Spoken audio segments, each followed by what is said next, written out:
All right, grasshoppers. It is Monday morning. We are solo today. Mr. Mark Putnavink is in beautiful Salt Lake City. So we're by ourselves today. I don't know if we've done a solo show in a while now. We kind of get used to that back in the day, doing those on Thursday. Hope everybody's doing well. Ranger fans, the Rangers are eliminated. Interesting. A lot of stuff going out now, I guess. People that saw it, wait for people to get on here. So people saw it. I guess Calvin DeHaan made a little bit of a brouhaha yesterday. I think it was. They were going out for practice, and he announced to the media on the way out that he was not too pleased with the way things had gone with his short tenure here with the Rangers, and that he would be, after further consultation with the PR department, to see that he's going to do he'll discuss all that at the end of the year breakup festivities. So interesting. It's funny. Well, it's not funny, but it's, when things don't go well with a team and they get eliminated from the playoffs, and man, it is time to all the dirt comes out then. So I saw too someplace where Braden Snyder is hurt. He won't play the last two games. I like him too. I like him as a player. For like the bad thing with things the way they've gone, you get a young player like that caught up in all that stuff, and you just hope it doesn't. And I think he's a pretty strong guy, but you hope it doesn't affect his development. But he's a good player. I like him a lot. I think he could end up being, from what I understand about him too, and I met him I remember just once I met him. Seemed like a real character guy. Seemed like he could be the kind of guy that could be a good captain down the road too. So hopefully that happens for him. Quiet day on Monday. What do we got going on today? Unfortunately, everybody saw that too. The helicopter crash, the Hudson on, what was that? Was that Friday or Thursday? Susan Brooks, there you are, you magical creature. It's been here 5 minutes. Showed nothing. Should keep us. That's Susan talking about Calvin DeHaan. I know. You got to give him a lot of. He's got a lot of kahunas to step up. And I mean, I doubt that. I mean, he hadn't played like 18 games or something. I did see somebody post where the 3 games he did play, they went 2-0-1 or something like that with 2 shutouts. So I think they're trying to say, well, he played so well. I have a hard time believing they would take him out of the lineup if he was doing that great for the team, especially at that point. I didn't realize he hadn't played in 18 games. So you go back 18 games, obviously they're still in contention for a playoff spot. So if he was helping, they would have played him. So, Lorraine, you magical creature, how are you? Susan, thank you very much. I had a little festivities over at my son and daughter-in-law's house on Saturday.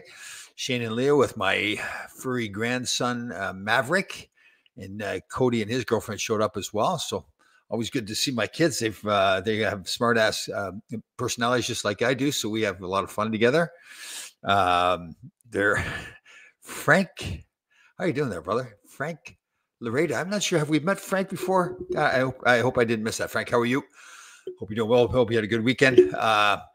My sons of, so for me growing up on the farm, germs were just a part of life, So like, for instance, we had a dog, whenever we had a dog, we would, when we would eat, we would just put the plate down on the floor that had all the crumbs or juices left over on the plate. And the dog would lick the plate off.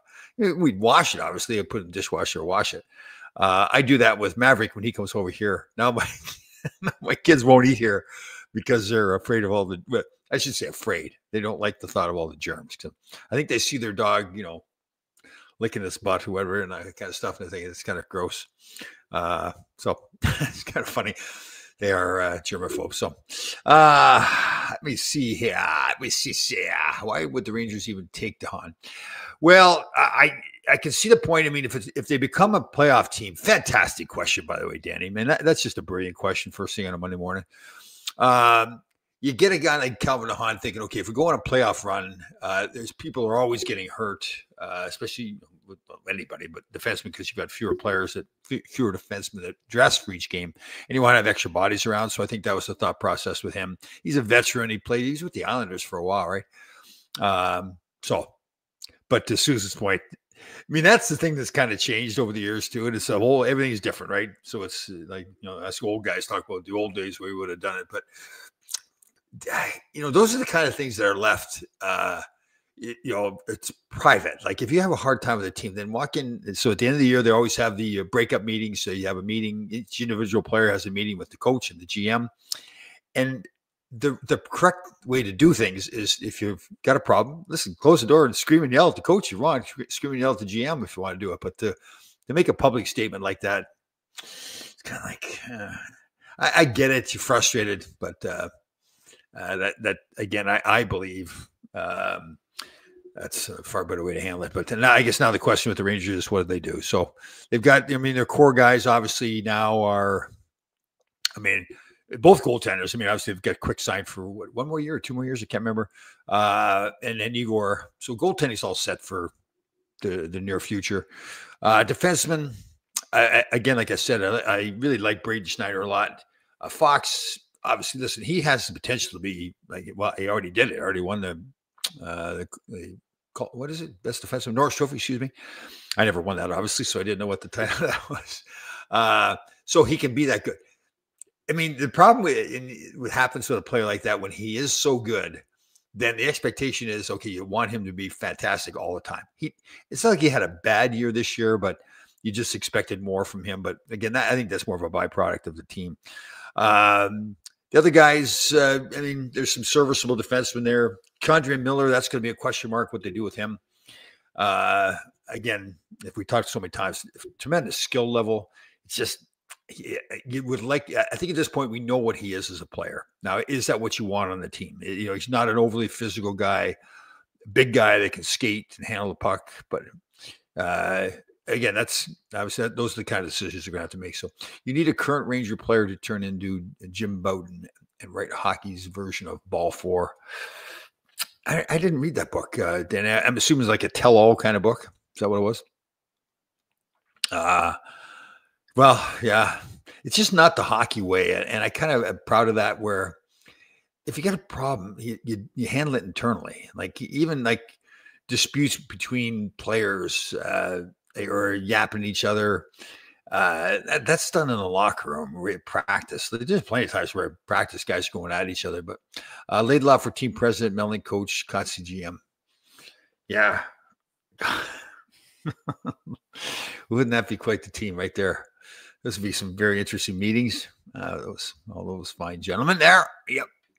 Let me see here.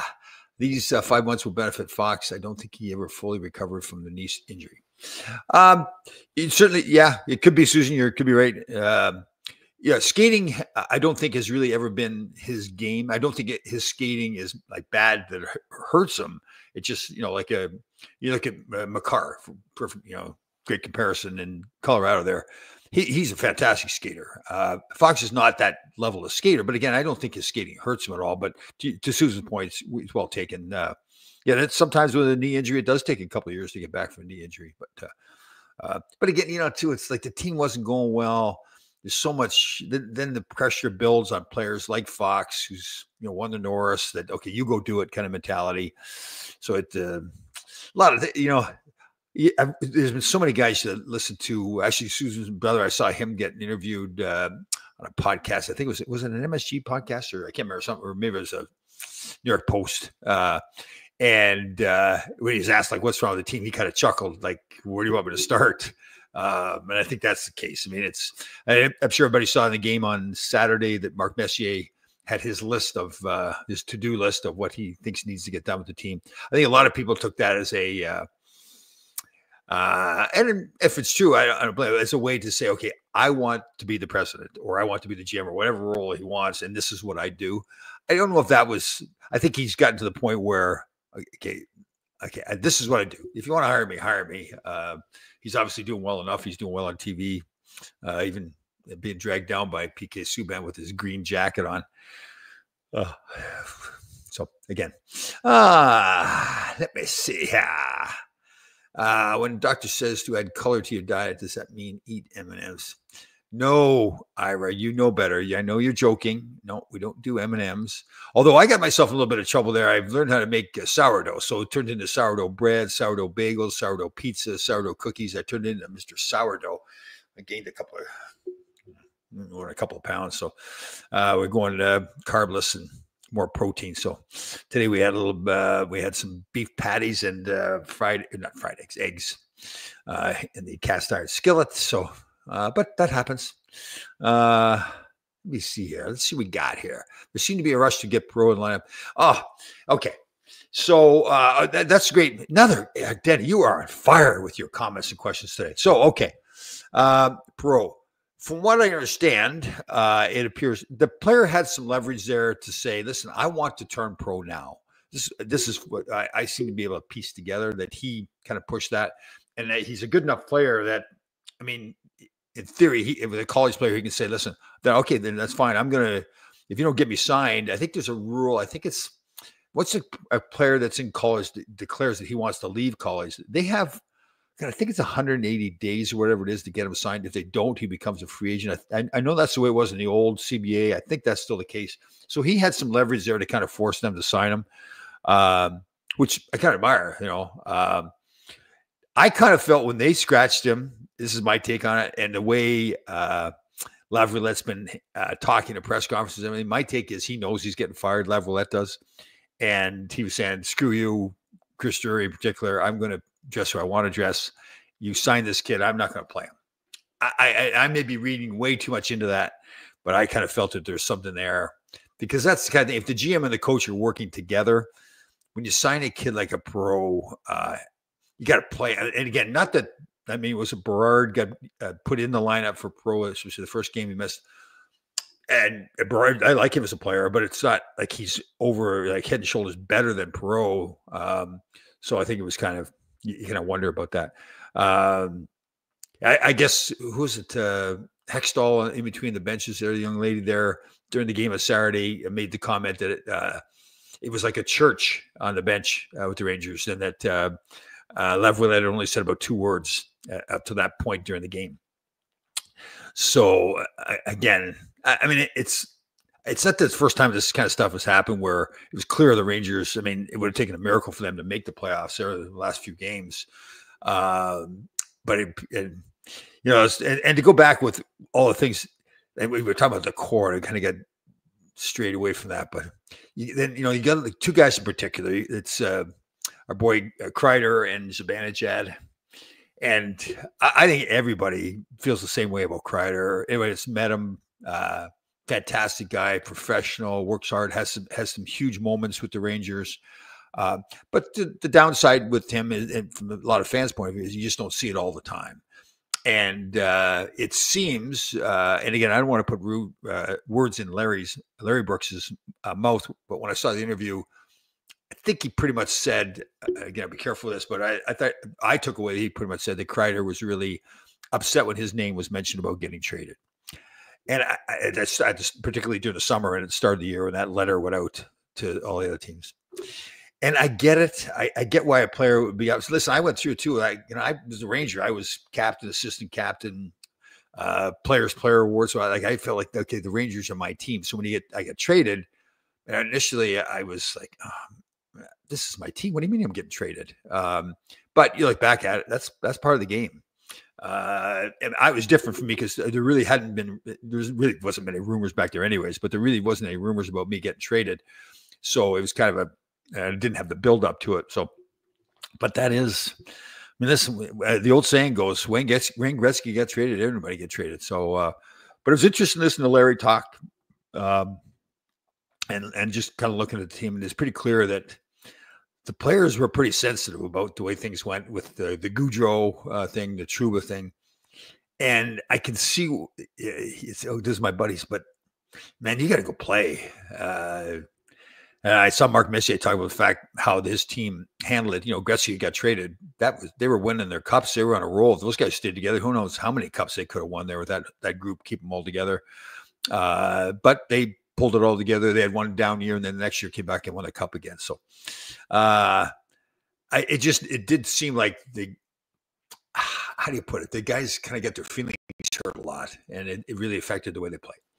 And I have never spoken to Peter Laviolette. I maybe said hello to him once in my entire life. So again, this is just me speculating from his body language and watching him. I got a sense after a while that he just assumed that he's going to get fired, and he wasn't getting any response out of the players. I almost felt like he didn't want to be coaching this team anymore. And then he made the comment that, and this is one too. He made the comment. Somebody asked him, I don't know how it came up, but he made the comment. I don't go in the locker room after games. Now, this is the way I perceived it. He said, I don't go in the locker room after games. So I think he more said it that that's just something he didn't do. It wasn't like he didn't do it now because the team wasn't doing well. He just did. And a lot of people took it that he was quitting on the team, just not going in and talking about it. I got the sense, because not all coaches, in fact, I'm trying to remember, I don't think a lot of coaches came in after games and made. Sometimes you start talking preseason, regular season, and playoffs. And if a coach comes in after every game to make a speech or whatever, it's like 100 times you got to go do that. Guys are zoning that out after a game. Like, I think that's to me, a pro coach coming in after a game and talking, nobody's paying attention to him anyways. They're icing down. In our day, we're grabbing a beer. The guys are either working out or whatever they're doing. You talk the next day at practice. I guess it wasn't a huge thing, but I did see some people kind of questioning why he didn't talk to the team after. But again, I took it that he never did that. So, let me see. Kudos. Yes, I didn't realize he'd been out for 3 years. That's a great point, Susan. Thank you for bringing that up. Wonder Woman. I thought he'd been hurt a lot, but man, he's a great player too. So who knows if he's going to come back and play with the team for the playoffs? He played in the minors, right? For a game. And didn't the whole team, like the Colorado team, go watch, or most of the team go watch him play or something like that? It was a pretty cool story. And again, I didn't realize in 3 years they hadn't played. And that's too bad for him, because he's that kind of a player too. For what I understand, obviously he's the captain, right? So great leader too. So our Sex Big Thing Lady Lab podcast, mass production of Homie Porn Star. All the above there, Hyra. All of the above. No, I haven't got, just things are kind of a little bit more quiet, which good sometimes, but we like to get some more stuff going. So we'll see what happens, sir. Tom Laidlaw Rangers teams always displayed positive body language and the drive to go after extra mile. Yeah. You know what, Danny, God, you are on fire. You're a brilliant man today. Again, it's hard because you want to go back, well, I just don't ever remember us acting like that. But I'm sure we had down times where we played bad or whatever. But for the most part, I always felt like with the teams that I was on, and most teams in the NHL for that matter, like even if things weren't going well, like, and to me, sometimes even especially when things weren't going well, like even the teams we played against, if they were having a rough time, they would go out and play harder. That pride, like, okay, things aren't going well, but especially at home, like that's the thing to me that I watched. Like we had a couple of games recently where, man, they had like 6 or 7 shots, like through 2 periods of the game, and at home at Madison Square Garden, getting booed off the ice. And that's like, again, I get it. When you're young players, I don't think you fully understand what the Rangers team means to the Rangers fans. And to do that, like, that's that's the part to me is like, from a fan point of view, and I guess I think we have a better view of it now that we're retired and we're out in the community and we see the fans more now. When you're playing, you're somewhat sheltered from the fans a little bit.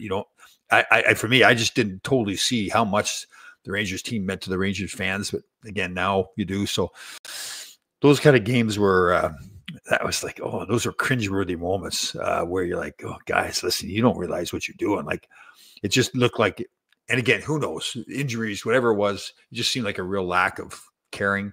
And again, you hate to say that because like so many of those guys, it seem they're pros, or they showed, like even in the third period there against Carolina on Saturday. I mean, they were making a comeback. They were trying. They weren't giving up or whatever. Now you would have liked to see that throughout the whole game, but yeah.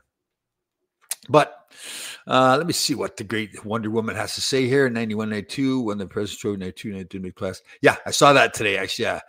And 194. So same pattern, right? Won the President's Trophy last year. Yeah, that'd be nice. Win the win the Stanley Cup in 100th anniversary. Yeah. But just, yeah, I guess, and maybe it'd be interesting to look back at that team, 92, 93 team that didn't make the playoffs, and kind of like, what was our feeling about the team at that point? Did we feel the same way about the team that we feel about this year's team? Because this was a pretty disappointing year. there was this the same body language kind of thing going on. It's funny. I like the fact that I think Mess brought it up there, body language on Saturday too, and it is an important thing. When you're watching and you see a player either has the attitude that he doesn't care, or have the attitude that he's just totally demoralized, whatever it is. That's hard to hide. You can really read that in a player. And conversely, when a guy is confident, like he walks out there and says, "No, we're going to win this game." Yeah, that is a big thing. Let me see. See sad news about Chris Simon having CT. I didn't see that it had been diagnosed with that. Wow. So everybody does know Chris Simon, former player, took his own life and been tested. And I thank you, Dan, or Ira, for telling me that. You're not a total waste of time. I'm just kidding. I'm kidding. But yeah, another. I hate to say it, but I would think most players that play the contact sport like hockey or football or whatever, that even if they don't show signs or don't take their own life, whatever it is, if they were tested, you would probably see that they had at least like some form of brain damage anyways, in all likelihood CTE. So what would the Rangers consider a return engagement with Torts? Would the Rangers?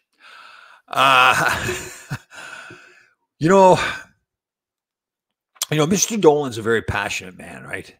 And I don't think it's unique in the National Hockey League, but what we saw with John Davidson and Jeff Gordon, right? That I think most people would say, listen, they were on the road to getting the Rangers back, but they were being patient.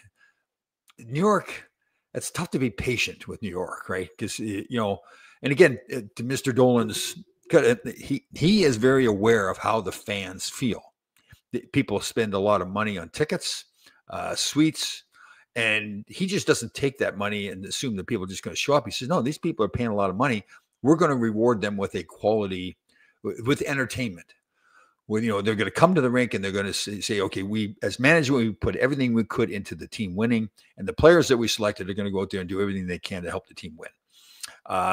After this year's performance, I think he's going to be saying, okay, what's going to happen now? By all accounts, from what I'm hearing, Chris Drury is safe, although that could change. It seems like everybody seems to believe that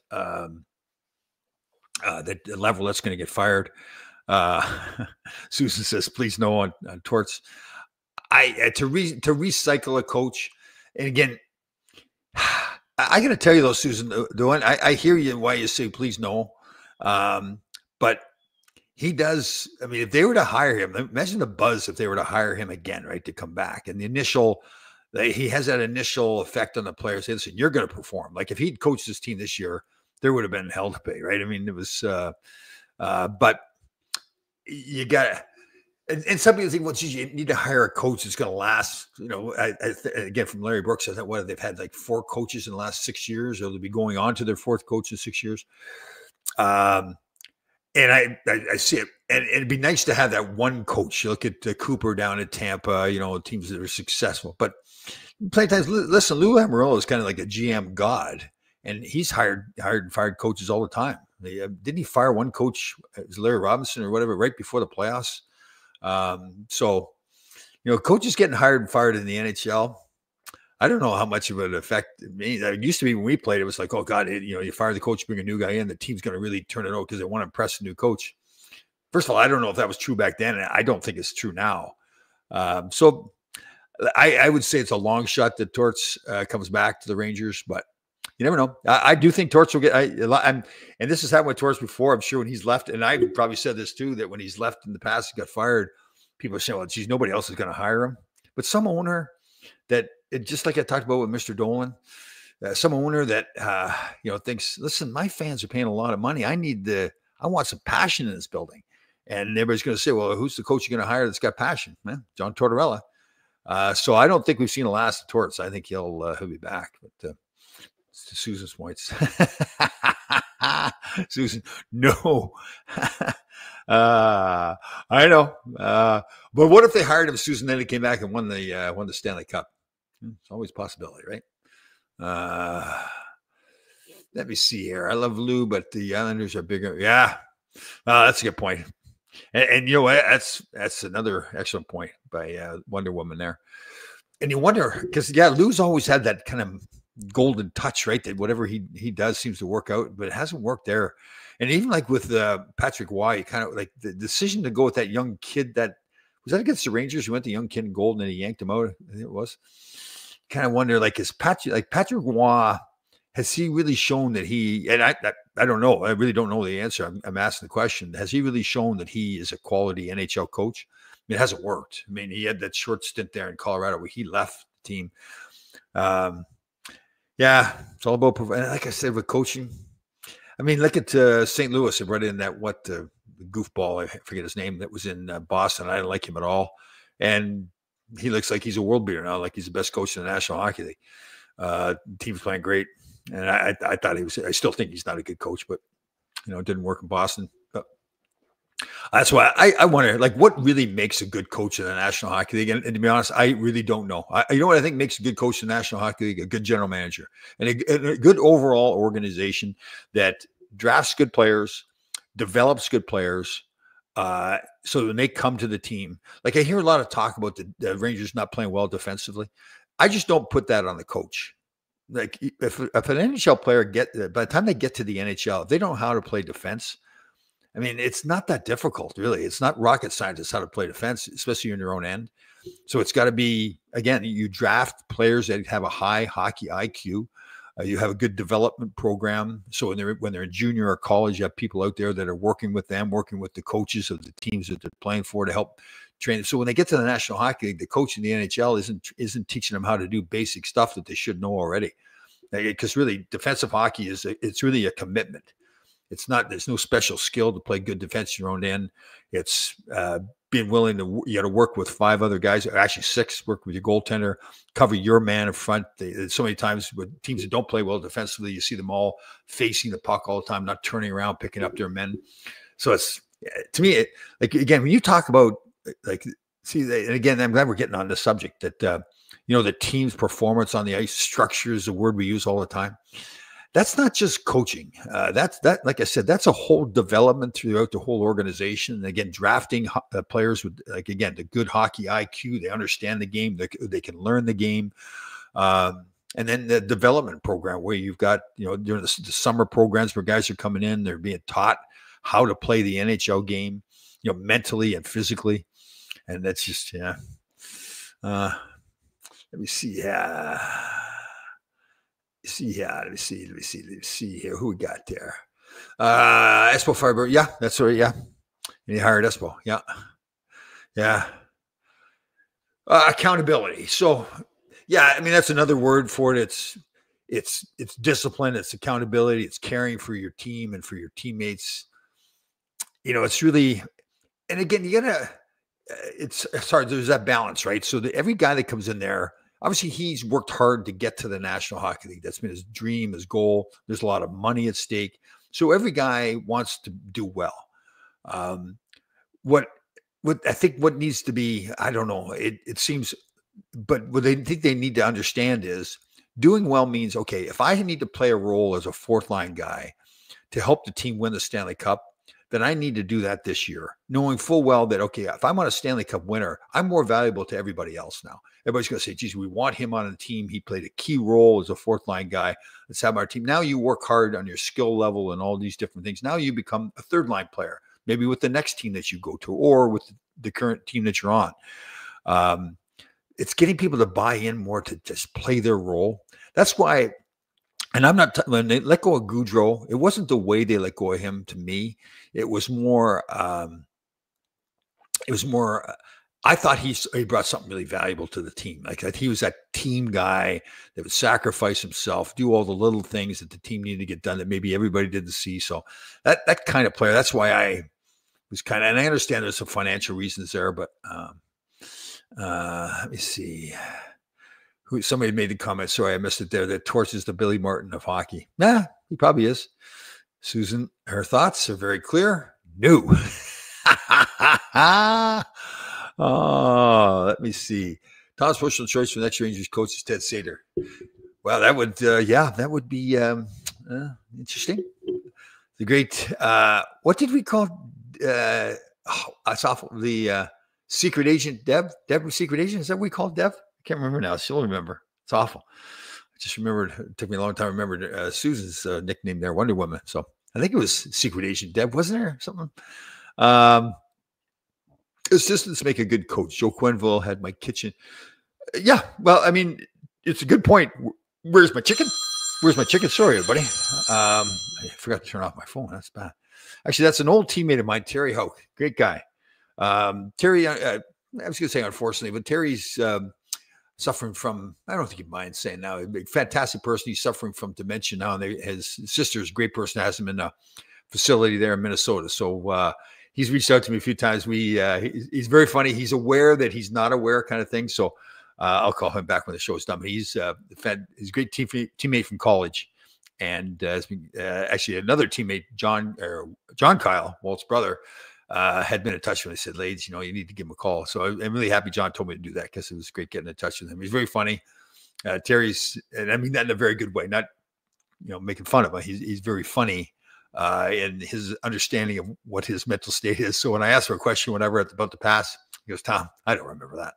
So it's great to hear from a guy like that. So that's my buddy there. So where's my chicken? To your point, it's a great point. Included in that list of things that the team needs to have is, yes, good assistant coach. And it's got to be clear that the head coach is the head coach. And every assistant coach should have aspirations to want to be a head coach. But while he's being an assistant coach, he can't confuse those two roles. He's got to be that good support. If the head coach says this is the way it's going to be, the assistant coach needs to be there right away. And like if a player wants to come to the assistant coach behind the head coach, and it happens, we go talk to the assistant coach behind the head coach's back and say, oh, we shouldn't be doing this, we should be doing that. The assistant coach has got to be spot on and say, no, this is the way we're doing things. This is the way this organization is going to be run, so that everybody knows the head coach is the boss, and this is the way we're doing things. You have people kind of thinking that they can do their own thing. And I kind of get the sense there's a lot of things that were going on with the Rangers, and some of that stuff seemed to be happening where people were too happy. So what do we got here? What do we got here from Danny Erickson? I can't get to his Debbie Agent. Debbie Agent. There you go. Was it secret agent or just Debbie Agent? Okay. What do we got here with the great Ira Matthew? As a proud Eagles fan, we have lost James Sports Howie. Master, yeah. They also have nailed the draft. Yeah. I get beautiful point by Ira. So to be successful, like it isn't just, okay, hire a new coach, take this, like for instance, and I'm not saying they're doing this, but take this group of players, hire a new coach, and all of a sudden we're going to be successful because of a new coach. It just doesn't happen. And again, it's that whole building of an organization, a culture that we've talked about so much. And listen, Chris Drury, like all this stuff, like guys being upset about the Trouba trade, how it happened. That I think you guys listened to me. We go back to last summer when the whole Trouba thing happened with his wife, and unfortunately, and I'm not blaming her, she was dragged into the whole thing, the whole situation with her education and them stopping the trade. I never understood why they thought it was going to be okay to go into the season with that kind of hanging over their head. That to have it go that public that you've tried to trade a player and that you've actually worked out a trade, but it couldn't happen for whatever reason. And particularly being the captain of the team and think that you can now go into the season like that. To just, and again, that's just the way it was perceived to me from the outside. There could have been more going on behind the scenes that I didn't know about, but so, yeah. Do you think Mike Pecco would be considered for Rangers? I think at this point they'd consider anybody, and they'd be unwise to not consider everybody. They should be very thorough in their selection. And again, we don't really know if Laviolette's getting fired. We assume he is, but yeah, you've got to scour. Like there's the retreads out there, and I hate to say it that way because some of my friends, guys that have coached for many years, different teams. And listen, you look at Gerard Gallant or you look at Peter Laviolette, when they come in, they've had success. It wasn't like they didn't have any success at all. They win President's trophies, go places in the playoffs. But then they also they'd crash and burn. Now, so you say to yourself, well, did the coach forget how to coach? Or did the players just not play well enough? Did you not have the right players? So we can't just say, okay, let's go get the right coach and things are going to be okay. To me, it's much more than that. Now, again, behind the scenes, I think Drury hasn't been here that long to show maybe all the fruits of his labor, what he's done behind the scenes with the drafting part of it, the player development part of it. Maybe he's done some great stuff, and these young players that he's developed are going to come in and now be great here next year or the following year. Let me see. Yeah, it's like I said, either Dallas or probably. Well, you look at all the teams out west there, man. That's some great hockey in the first rounds. You're right, both two great teams, but like who's some of that? Isn't LA playing Edmonton? LA is a good team too, and they could beat Edmonton. You say the same thing, Edmonton. So the good and the bad with the NHL right now is that I mean, there's a, like I said, it always switches back and forth. But right now, the West has really good hockey teams. I look at the playoff series there. And you'd say I would be surprised if any one of those teams playing that opening round beat the other team. Like, they may look at a favorite or whatever. But I guess do you favor Edmonton over LA? Sure you do. But I wouldn't be surprised if LA beat Edmonton in this series of Dallas, Colorado. That's gonna be great hockey. But like I said, like in the West, for instance, I think every round is going to be great, and whoever comes out of the East is going to be a worthy challenger to, I love the way Carolina played. Florida is going to be the defending champion. They're going to be getting back to Chuck. They added Marchand, they brought that defenseman back that had been suspended, so they're going to be even better. Tampa's a good hockey team.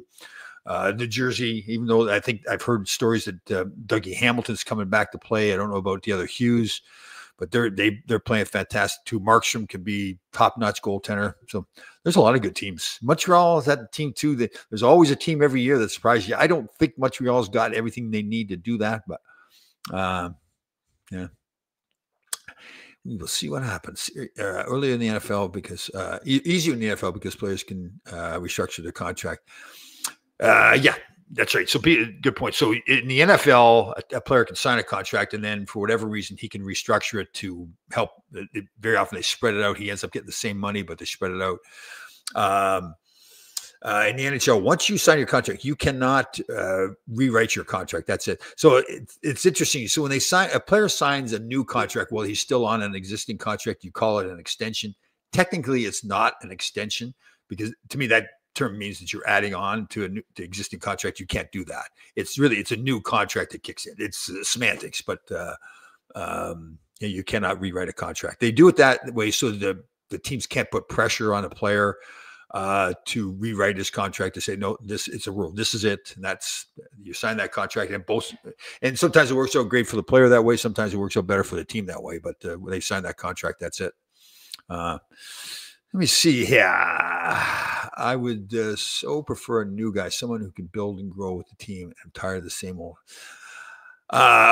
Geez, if you get John Cooper. I think Peter DeBoer, Paul Maurice are good young coaches too.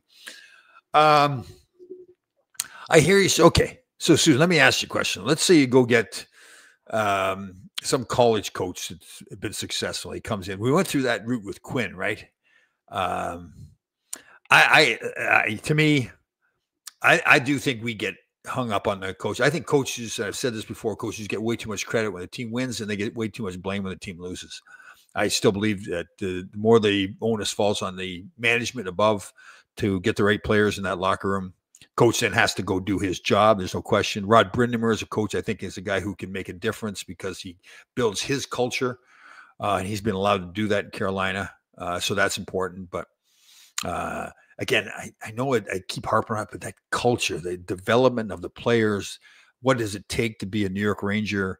You go back to the Boston days with Zdeno Chara and Patrice Bergeron. You walk in that locker room, okay, this is what it's going to take to be. If I'm going to be a Boston Bruin, this is how I conduct myself on and off the ice. And that's got to be what the Rangers build. And they've got it. There's a lot of people are talking about JT Miller being, the cornerstone. And listen, he's got a personality that separates him from everybody else. But remember, he's 32, turning 33. And I saw an interesting video the other day talking, and it was pertaining to Steven Stamkos, I think where it was all generated, and talking about how, Tampa made the decision to walk away from him. And then they did a study on all the players, particularly goal scorers that were turning 32, 33, 34, and the drop off in their performance and their numbers when they get to that age. Obviously, Crosby and Ovechkin are outliers in that. But so the problem's going to be with Miller is that he is in that range now where can he be that guy that performs? And, and these guys are proud guys too. So if his performance starts to drop off, the coach you want is a guy that then coaches based on performance, not on history. So if a player's not performing, and that's one of the criticisms that we're seeing from Lavalette, that if a player's not performing, then the coach shouldn't be playing him as much. We'll see. Culture's king. Another guy we got to touch on too is Lafreniere. That's going to be an interesting discussion what they do with him. Culture's king, except for rotational places like Milton Williams. Yeah, okay. I'm not quite sure where you're going that one, Ira, but just another day at the office there, Danny Erickson. Another day, another beautiful day. So like, and this is kind of interesting for me too. So the power play was a big discussion at the end of the season, how bad it had been. And what it was, and again, come from Mr. Larry Brooks. He talked about Chris Kreider, how he had one power play goal in the calendar year 2025. So and then I think he had only one primary assist the whole season long. So clearly things just had, and I think, like we said, we all love Chris Kreider, but things weren't going well for him. But the coach kept putting him on the ice, particularly on the power play. And part of you says like, okay, geez, you love the loyalty to a guy that's had a great career, but you're there to win games too. If somebody else can do better, then you play him. But again, none of those things that we're not in that locker room, so hard to tell. You see, yeah, hockey is like tennis that it can be over the hill at 30. Oh yeah. Yeah, I tell you, that age, that is really interesting watching this video where they showed all the players. They showed a graph where so many, there's like, 15 or 20 guys who had been really top-notch point-producing players. And as they reached that age of 32, 33, 34, it just fell off a cliff. I don't know. Again, it's one of those deals. Is it physical, mental, both? I think probably is what it is. But yeah, that's the hard part. Like, somebody touched on it, like even with Lou Lamoriello this year, he's got all this cap space. And very often the allure is to now go sign a lot of these older free agents that other teams have given up on. But then you're getting a player at the end of his career that really doesn't produce. And that's, I mean, the new GM that took over in Nashville, Barry Trotz, one of the nicest men on the planet. Seriously, great guy. So I hate to be critical of him, but he went through that last year, taking over with Nashville, signed at Stamkos, Brady Shea, and some other guys to pretty big money, longer term contracts. It just obviously didn't work, and I think that's it's always seems great during the summer when you sign these guys. There's all this like, wow, Nashville signed Steven Stamkos. This is great, but if you look at the numbers. And there's a reason, obviously, like Tampa is one of the best run organizations out there. I mean, they're consistently in contention, even when they're winning and know that the cap's there and they have to get rid of some guys. They make tough decisions like with Stamkos to say, listen, we need to move on from him. It's a tough, that was a tough thing. He's a popular player, but that's why they are successful. Let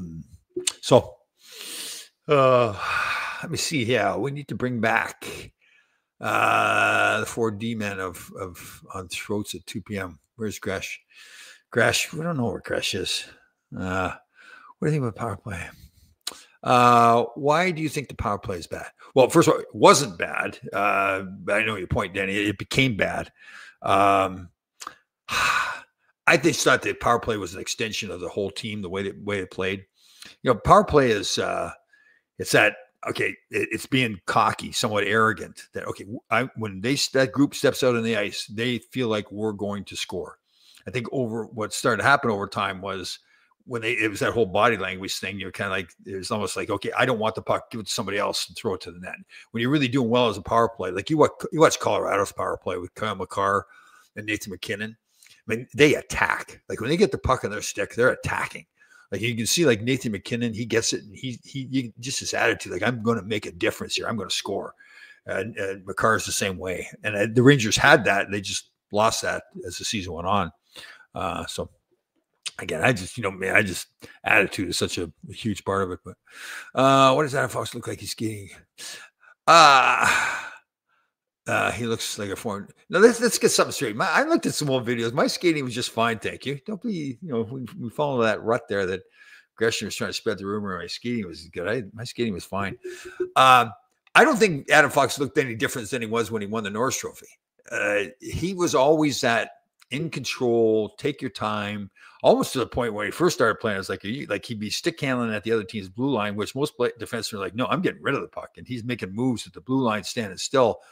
So I don't think Fox's game changed that much.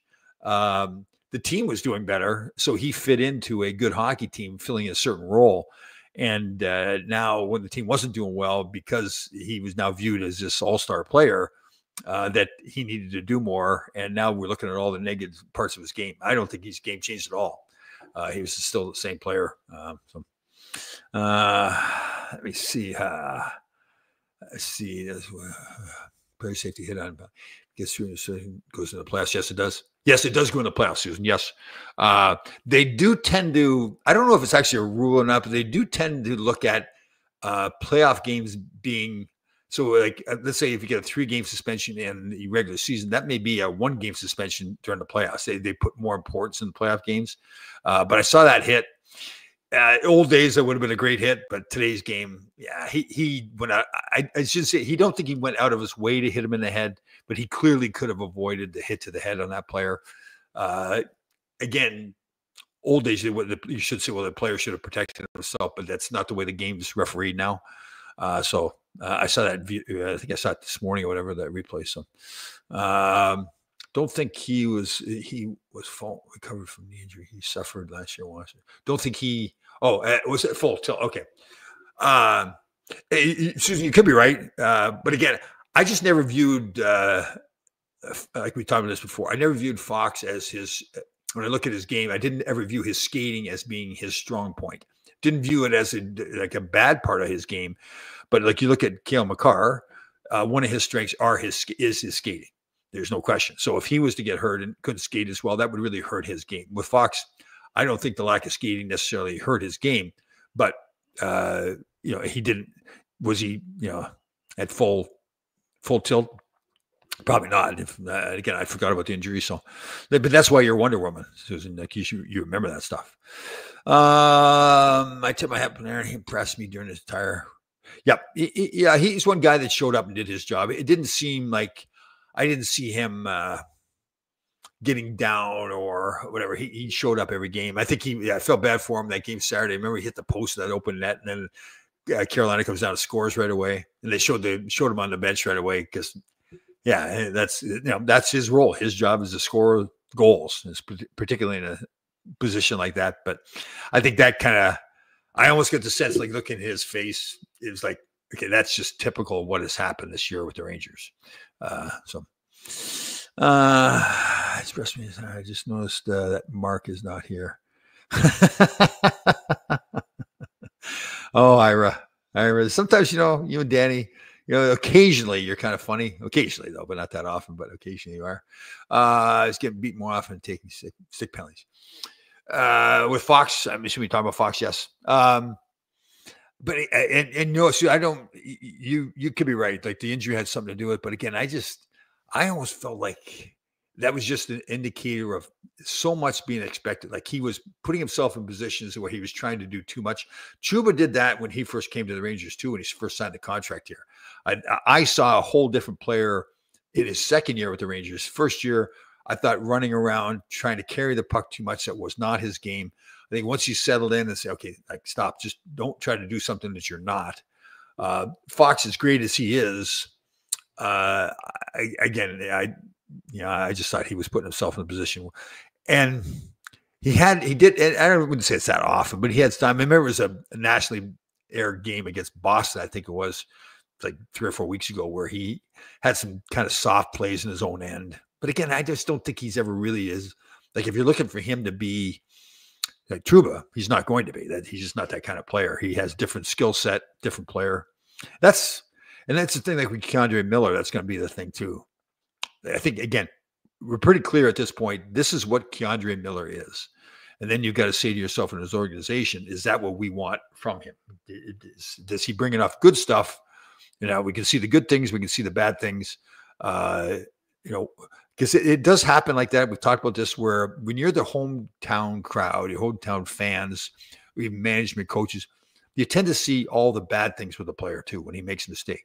You don't necessarily, it sounds weird, but you don't necessarily you don't concentrate on all the good things. So if a player, okay, my job was to be a good defensive player. So I can go out there for 10 games and play great hockey, never get beat one-on-one, make the good outlet pass, all that stuff. But then I play one game where I have turnovers, whatever, or get beat on a one-on-one. Wow, what's wrong with Laidlaw? He's playing there. And I remember watching Dennis Potvin, Larry Robinson, who I just thought was fantastic, make bad plays. That's just, people don't know, but people don't notice it because they make so many good plays. So we kind of get hung up on certain things with certain players. And it is, sometimes guys will get a reputation as being this great player. Then he watches games like, geez, he's not that great. He makes some bad plays. Or conversely, you'll say, man, this guy he's not playing well. Then you watch him like he does so many other good things, but then maybe has a bad play here or there. So all the good things he does kind of gets overshadowed. So what do we got here by Mr. Jerry Grosshandler? Let's just chalk it up to a bad year. Oh yeah. You're not wrong, Jerry, in saying that we can analyze everybody to death, and just the bottom line is the team just didn't play well. And sometimes especially players who are like, for me, I had to rely on my team being a good team for me to be a good player. I had to have guys around me playing well, and just it doesn't always happen. So there's nothing wrong with saying that. Trocheck was compromised to break his finger in the Ford. Is that what happened? He broke his finger? Because he even didn't he was on Saturday's game, looked like he blocked a shot, and I wasn't sure what happened to him. I didn't realize he'd broken his finger. Because he didn't play. For him to be successful, he has to be a grittier player, and he kind of lost that. But I forgot, but didn't realize he'd broken his finger. What do we have here? Mark was impressive in this video he made for my daughter. I saw that. Yes. Yes. I told him he hadn't seen your daughter. So Danny's daughter is a fantastic artist, and very. It's like I've talked to his daughter too, and she claims this isn't the case, but it seems to me that she has a certain meaning to the things that she draws. But very, very unique stuff. She's good. She's very sweet too. When you talk to her on the phone, she's like, you try to compliment her, it's like, oh, she doesn't, she's very polite and everything like that, but she doesn't try to take a lot of credit for stuff. So very sweet girl. Too bad. I don't know. It must be sweet like her mother. It can't be like her father. So I think K'Andre Miller deserves another seat. Yeah. Like I said, listen, if they make a decision to come back with K'Andre Miller, I don't think they're wrong. They were obviously looking and saying, man, how many, what is he, 6'5" or whatever it is? How many 6'5" defensemen can skate the way he skates, handle the puck the way he handles it, can shoot the puck? He's on their second power play unit. There's a lot of good things he does. The problem is, it's the Willie Huber syndrome, right? Willie was this big guy who everybody wanted him to hammer everybody that moved and beat everybody up. That just wasn't Willie's game. And it's not K'Andre Miller's game. So it's like getting to the point where you say, this is what he is, and he can do a lot of great things for the Rangers. He's not that's bad. So thank you for bringing this up. Ira, Bubba, I contacted Bubba. We went back and forth on messages a couple of times. I tried to call him. I think people have obviously seen his posts. He doesn't seem good mentally or physically. So I tried calling him. He messaged me back right away, said he was unable to call. He was going to try to call me in a couple of days. He didn't get back to me, so I'll follow up with him again. But unfortunately, it's no secret. I wouldn't say something behind his back, but he says it publicly. I don't think he's doing well. He's been through so much stuff. I think he's getting mentally down. That is this ever gonna stop, all this stuff? So, our big boy Bubba, Key is probably one of the most frustrating players. K'Andre, is that what we mean, Key? Oh yeah, that's. And again, it's a little bit of I'm sure there's some people that have that same feeling about Chris Kreider, that you see these great things, the physical abilities, and you see what the great stuff they can do. You see Chris Kreider last year in the playoffs getting the hat trick there, and there was a one period he had the hat trick, that kind of stuff. And you see Keandre Miller when he does stuff, rushes up the ice and scores a goal. And then you also see like some softer plays or whatever. So yeah, and that's part of coaching too, is making sure, like, say, okay, who do I have here? So I've got to put him in the right situations to get the best out of him and not accentuate the bad parts of his game, because frankly, there isn't too many guys that are like totally complete players. I mean, I was so fortunate to play with Gretzky in LA, and Wayne couldn't do everything. Wayne was an incredible player, but you couldn't really, like, I one of the first games I played with him, I fired the puck around the board saying, oh, Wayne will get it out. Well, no, he had a 6'10" defenseman crashing in on him, and the guy ran over top of him, and I realized, oh, well, he can't do everything. No, and no player can. So, yep. Keith Hernandez made errors. One of the great, because I started around the same time as his, I followed Ray Bourque's career quite a bit, and everybody talked about how great he was, and he was great. But if you really broke down his game, there's a lot of games where he got beat one-on-ones, but it's just like he's out there, 30 minutes of the game. He's tired. He's trying to make a difference. So sometimes things just aren't going to go well. Like I mentioned, Dennis Potvin. You watch some of his old games that we played against him, and somebody make a pass up the middle, and you kind of go back and look at it and say, who's that made the pass up the middle? And it was Dennis Potvin, and he got picked off. Didn't stop him from playing the way he played. I think that's one of the keys. And that's one of the keys to being a great player, is knowing that things are not always going to go well for you, but you don't stop being who you are. You keep on being, in Keandre Miller's case, if this is what he is, then just go out and be Keandre Miller. Just be the best version of Keandre Miller possible. Like, we shouldn't have any expectation that he's going to hit everybody, fight everybody. What he is what he is. And again, that's up to management to decide if that's what they want on the team or not. So.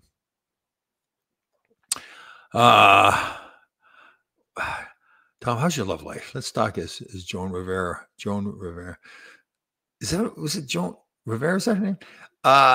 We don't talk about love life. We talk about your love life, Ira. We don't talk about Joan Rivers. That's right. Thank you. He corrected himself here. Joan Rivers. I was thinking Joan Rivera. That's a new. Hey, you know what? We should mention too. Our hearts go out to everybody in the Dominican Republic there too, with that nightclub. The roof came down. There's over 200 people they lost. That was sad. I guess there's a couple of former league, not that it makes any difference who they were, but a couple of former Major League Baseball players there too. So, some days I want to give him a lifetime contract at 2 minutes there. Keandre Miller. He is that pretty much sums it up right there. Yeah, he has the ability to make plays. You think don't ever. And again, we go back to, I think it's probably 6 or 7 years now, but there was at one point we were talking about he'd only played defense for 5 years. So now but I think we're past that now, that, okay, now he's played defense long enough that, he gets the game. So, and again, so much, the game is so much different too. Like for an old guy like me, where they got to tough it out, like fight through it kind of mentality. Guys are different now. Culture's different. Yeah. At season tickets during your time with the Rangers, Mike Rogers and Rexy were always fun. Oh yeah. Yep. Rare Roots Landon, man. It's he could skate, could shoot the puck, best one-timer. Mike Rogers at first got along with, or Herbie Brooks liked Mike Rogers at first, but for whatever reason he soured on him. And we did a podcast with Mike too, and I guess Herbie was saying to him how he didn't think Mike was a good enough offensive player. There's another as a perfect example where Mike was like a consistent, 100-point scorer for a long time there. And then all of a sudden, Herb didn't like his defensive play. I never thought Mike's defensive play was a liability. I mean, he wasn't going to be like Bob Gainey or something like that. He was Mike Rogers. So his defense wasn't the strong part of his game. But, man, he provided a lot of offense. Great skater. My buddy had a few he's a good guy. A great team guy too, man. Fun guy. We were roommates together and everything. So yeah, I was sad to see him go. Has a big player that didn't show aggression ever turned it completely around and become an aggressive player? That's a fantastic question, Danny. Once again, I'm trying to think of a big player that didn't play big. I don't think so. I can't think of one. I think more like, because what happens is a big player comes in to make it in the NHL, especially back years ago. the expectation was that he was going to be at least, he didn't have to necessarily be a fighter, but he at least needed to use his body, be a physical player. So if he didn't do it as a young player, you kind of get the sense he wasn't going to do it at all. So you really didn't see players turn it around, because if they stayed in the league, they're obviously maybe were good enough in other things to not be a physical player. So that, their speed or whatever was kept them in the league. So they really didn't, change their game to be a physical player all of a sudden. But let me see here. Mike Rogers' numbers began to slip. Yeah, it did. Herb didn't like it. At first, Herb liked him, and then Herb soured on him. And again, I think other players came along. Herb wasn't high on. He didn't think Mike was that great of a defensive player. So that was Laidlaw on the dance floor. Oh, twinkle toes for sure. Getting better too, like all the time. That's one area of my life where I really improve on all the time. Always trying to get better all the time. My dancing is. I guess since we last talked, did we do the? Did we talk about the skate with the greats? I think we did, right? Did we? Yeah, that was the last weekend, so we would have talked about that already. That was a blast. All right. So we've got an hour. We can keep going. There's no hurry. I'm trying to think what else was important other than hockey to talk about too. I'm wondering about our boy, the Orange Man there, Mr. Trump, with his. We have our tariffs, that we don't have tariffs. Tariffs are on certain things. Now they're not on certain things. He could have a big plan. I hope he does, but he is certainly stirring the pot and getting people upset. So we'll see where that goes. All right. So we'll wrap it up here. Got over an hour just babbling away by myself. Everybody have a fantastic week. Mark will be back next week. He's again in beautiful Salt Lake City, helping out with a youth hockey program out there, spreading the wealth. Everybody, we kind of slipped on this a little bit. So let's make sure we maintain this and make sure we're taking care of each other. The whole mental health issue, make sure we're there for each other. So,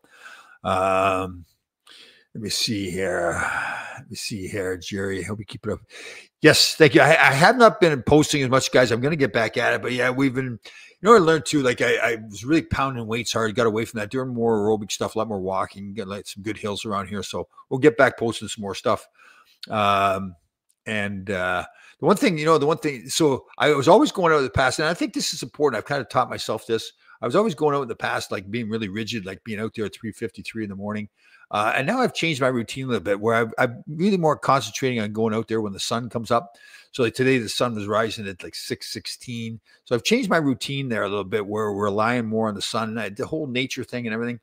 I've read a lot of stuff and studying how important it is to be out there when the sun's coming up. So we've changed that. So again, as we know, it now is coming up earlier and earlier all the time. So we're going out still up same time in the morning, getting the bed made. So everybody have a fantastic week. We'll see you next week.